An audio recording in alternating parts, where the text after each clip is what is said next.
ఈ క్షణంలో విష్ణు విమానంలో వైకుంఠానికి వెళ్ళడానికి సిద్ధమైన వాడు చేయొద్దండి. ఎంతమంది అండి పోవడానికి? సగమే ఎక్కుతున్నారు.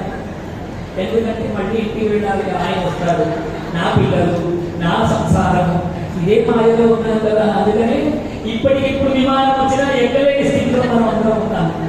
ఇప్పుడు ధ్రువుడు ఎక్కాడండి. కానీ ఆ ధ్రువుడు విష్ణు విమానంలో వెళుతూ ఉంటే వాడు ఏం చేశాడో తెలుసా? విష్ణు విమానం ప్రారంభమవుతోంది, నామ సంకీర్తన ప్రారంభమైంది, నారాయణుడి యొక్క జపం మొదలవుతోందట.